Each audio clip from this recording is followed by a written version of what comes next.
to the stage Chris Hill.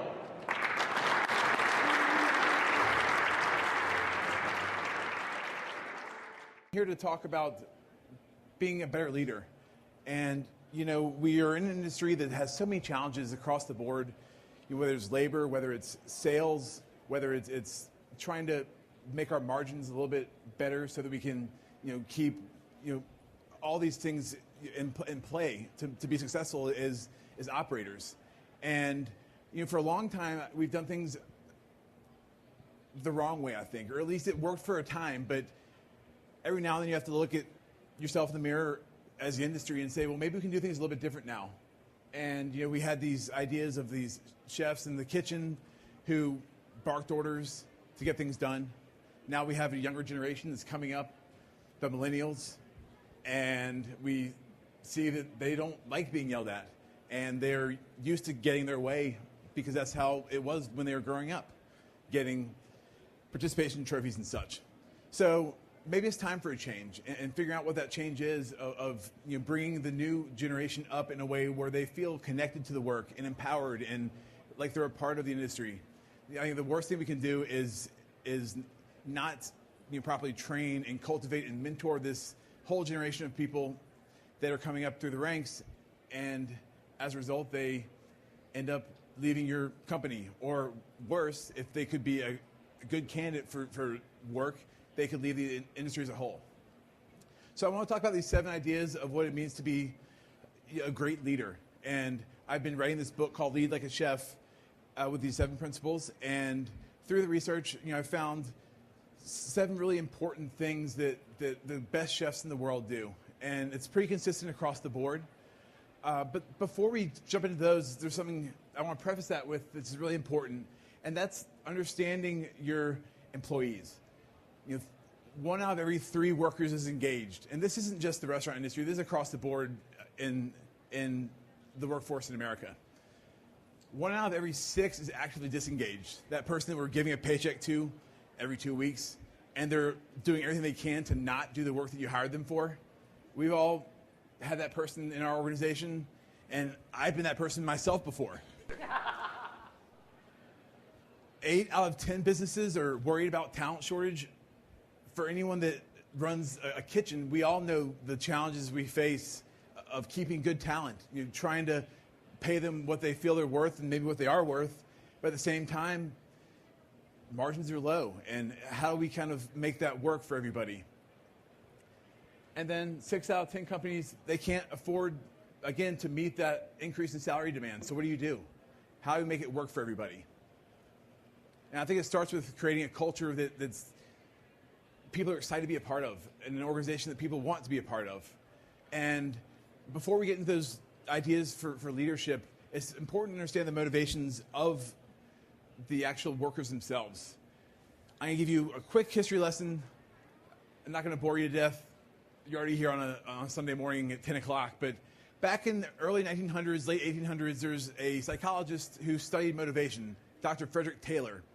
And he went into these steel factories and tried to figure out, what is it that drives these workers to do the work. And they concluded that, well, they're getting a paycheck every 2 weeks. They don't have to scramble or work at the farm. They're able to, because of people like Henry Ford and the assembly line, they're able to bring home a lot more money and take care of their family, put a roof over their heads and shoes on their feet and food on the dinner table. And I know a lot of us, like my grandparents, they grew up in the Great Depression. Same idea. If you have a job, you're bringing money in for the household, great. Get wherever you can. But that was a very kind of short-sighted view of what motivation actually is for employees and what employees actually want. And you can tell in this picture, hopefully, these ladies do not look very happy. So about 50 years later, Abraham Maslow came along in the early 1950s and really one of the pioneers of the modern psychology movement, and came up with his hierarchy of needs. And it was really to understand the behaviors of people, why they choose to do certain things. And it all was on this continuum of this pyramid of starting at the very bottom and working your way up. Now, the key important thing to understand is that you can't work your way up the pyramid until you satisfy the need below. Well, Taylor and the early psychologists, all they were concerned about was the physiological needs: food, shelter, water, a paycheck to take care of your family. But now there's all these other host of needs that are super important, and all of these are very relevant in all of our organizations as we work today. Safety. You want to feel safe in your work environment, and that's not just physically. It's not just, oh, I'm not going to get hurt by the person working next to me, but it's also emotionally. Is Chef going to yell at me like he did last week? Or financially? Man, like, I keep hearing that we can't pay rent every month. Am I going to have a job in 2 weeks? But once you feel safe in your organization, then you have this sense of like wanting to love and belonging. You want to connect with the people around you. And when you do that, like I think a lot of us in our companies have that where it feels really good. You go to work and you have the people that you maybe grab drinks with after work, or you hang out with and enjoy their company. And as a result, you go to work and you look out for each other. But it's all because of the fact that you're safe with each other. Then you move up to esteem. And esteem is really wanting to better yourself and create some sort of recognition. And that's in the form of rewards. It's also in the form of salary increases. And it's also in the form of, hey, you did a great job today. And then moving forward to the very top is self-actualization, where you're doing the absolute best possible work you possibly can. And if we have organizations where everyone's doing this, they're doing the best job that they themselves can do, doesn't mean that everybody's going to be at this top level and we're going to have a bunch of clones. It just means that somebody's going to be a really good bookkeeper, somebody's going to be a really good chef, somebody's going to be the head bartender, and we're going to have an organization that really thrives. So what does it mean to be a leader? And what does it mean to be a follower? I recently started a podcast with my buddy Sean Winter, the gentleman back here in the red shirt. He actually started Entrepreneurial Chef. If you're not familiar with it, it's a great resource. And I think he said that if you sign up, I'll have, at the very end of this talk, I'll have a number you can text, and it'll send you the PowerPoint slide with all the different 7 principles and everything. If you sign up for the slide deck, he'll give you a complimentary year subscription to the magazine. It's a great resource. And I was on the first cover. But we see people like Eric Repair, who he couldn't keep a good staff around. And as a result, he got so frustrated. And he said, man, like these employees, what the hell is wrong with them? And after going through cook after sous chef, he said, maybe I'm the problem. And then he changed. And we've seen the success that the Bernardins had ever since. And so through this podcast conversation, what we really understood was that a leader doesn't innovate the product. They innovate the factory. Which really means that, okay, if the factory is our organization, our company as a whole, if I can make it feel safe for everybody, where they can do their best work, where they can try things and maybe make mistakes every now and then and fail, and you're still supporting them, and everybody feels like you're on their side. If we get to that place, the product takes care of itself. So how do we manage this factory, which is where the 7 principles come into play? Because everyone wants a clean bathroom, but we also want to know that the people cleaning the bathrooms, if they are doing a great job, and they're the bottom of the totem pole. And if they're doing a great job, chances are the kitchen's doing a great job, and everyone working their way up the line's doing a great job. So the 7 principles. Number 1 is create and communicate a compelling vision. I think a lot of us are good, at least internally, in creating that vision. We say, oh yeah, this is what we want to do. This is where we want our company to go. But we don't communicate that to our staff a lot of times. Or if we do, we don't remind them. And we don't actually communicate it through examples of, hey, we can't cut corners here, or we need these products because we're farm to table and we get everything organic, and that's part of the mission. That's part of the vision that we're trying to carry on. Number 2 is focus on the process, not the result. I think a great example of this is Chef Thomas Keller, French Laundry, Per Se. I had the opportunity back in February to go to Per Se for dinner, and it was incredible. They took such good care of us. I mean, across the board, everything was fantastic. And you could tell that all the pieces were in place. And it was only because of Keller's background. His mom was so militaristic in making sure that you clean the bathroom the right way. And if you don't, you have to redo it. And as a result, now everything is standardized and processed like we all want in our companies. Another great example of following things the right way and the processes. So I don't know if we have any college football fans in the house. I went to the University of Alabama, and our coach is Nick Saban, who has this idea of the process, which is we're not setting out to win a national championship game. We're not setting out to win the SEC or any game at all. We're here at this practice right now. You have this play here right in front of you, and you're going to do this play the very best you can. And then the next play, you're going to do the same thing, and the next. So then after 1 week or a month, and then once the season starts, you have that first game, and the results take care of themselves. Because we've all seen in a football game or a soccer game or whatever it is, where one person doesn't do their job, and the whole team suffers from it. And it's pretty easy to focus on the results. Michelin stars, James Beard Awards, write-ups in the local paper. And I've been there before, but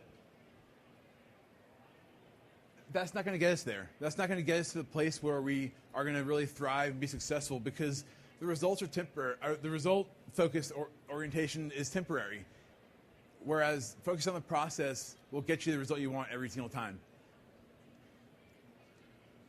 Number 3, you have to take the first bullet. If you want your staff to go into battle with you, if you're looking at those enemies across the way with their guns raised at you, you don't just say, good luck, guys, going in. You grab your rifle, you throw it over your shoulder, and you say, all right, come on, guys, let's do this.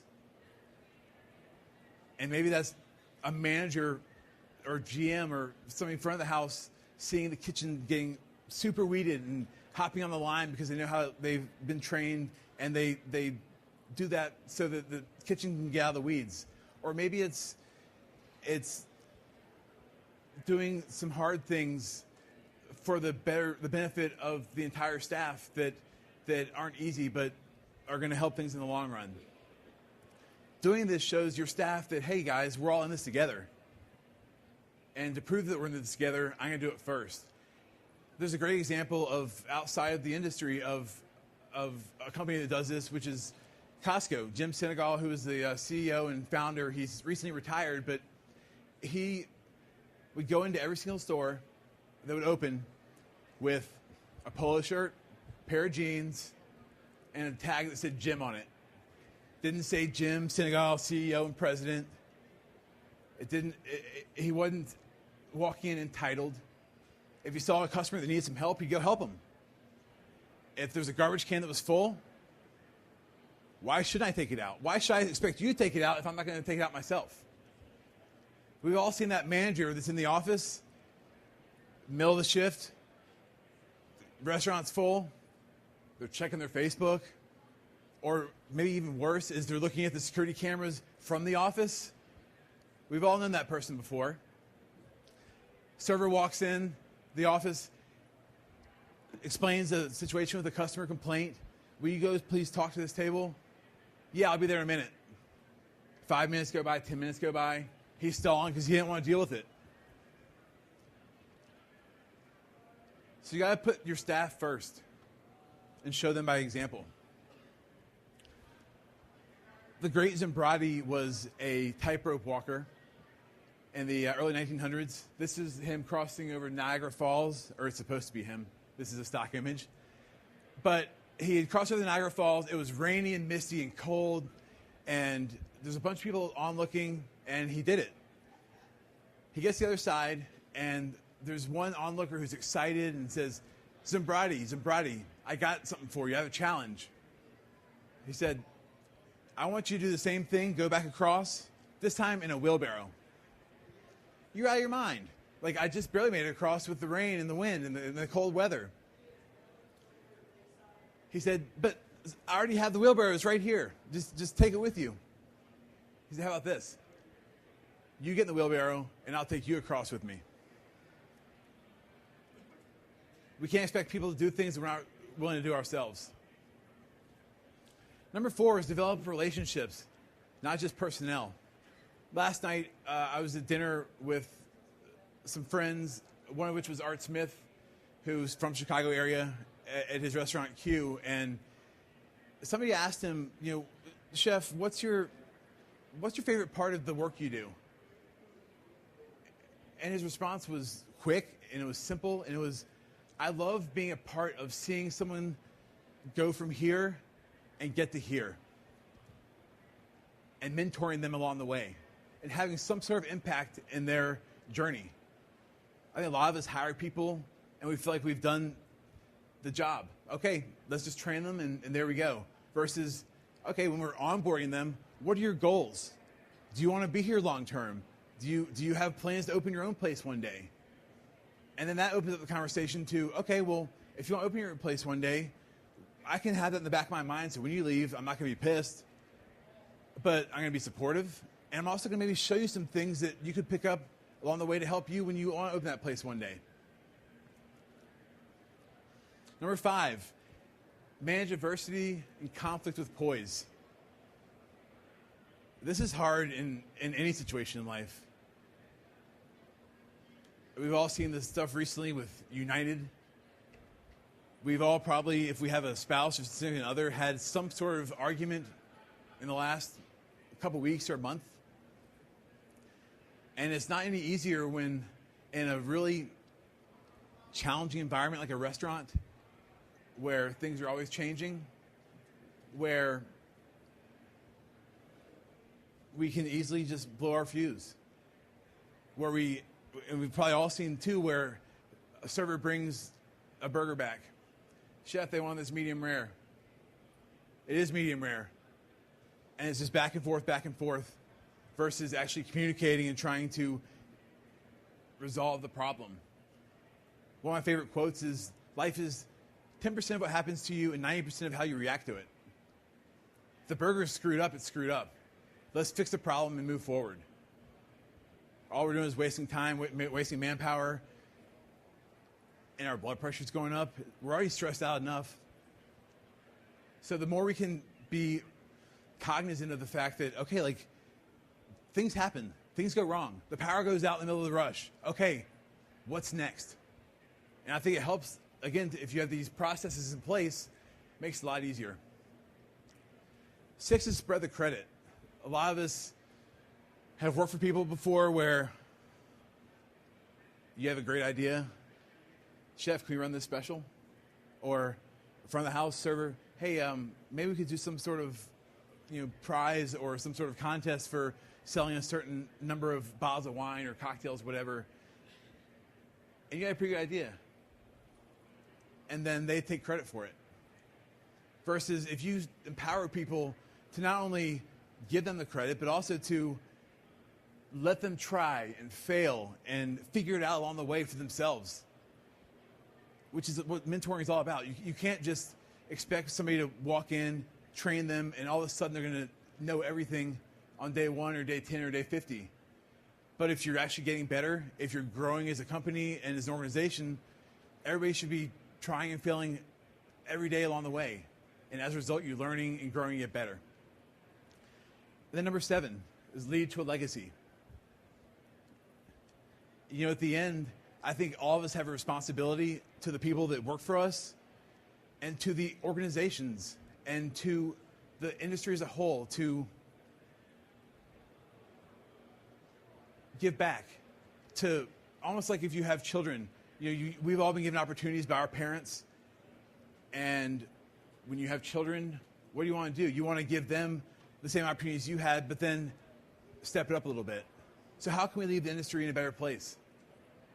And being cognizant of that every step along the way with, I think, having a really compelling and communicating that vision to people. But it takes a lot of work. It's hard. It takes being vulnerable. It takes stepping out and saying, you know what?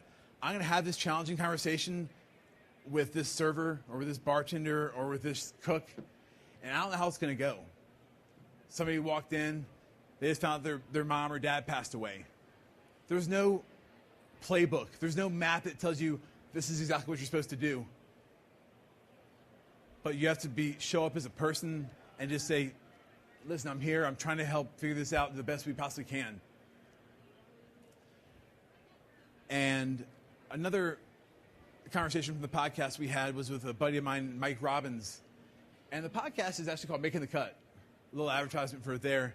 We've interviewed some incredible leaders, Simon Sinek, Mike Robbins, John Gordon, who's an incredible leadership author.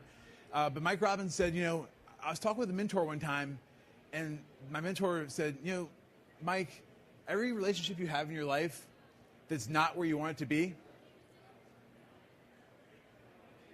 it's not where you want it to be because of just one 10-minute sweaty palm conversation. Those are scary. Those aren't any fun. Nobody wants to have those. But if we're willing to, it helps our employees feel safe, like we're all in this together, empowers them to do their best work.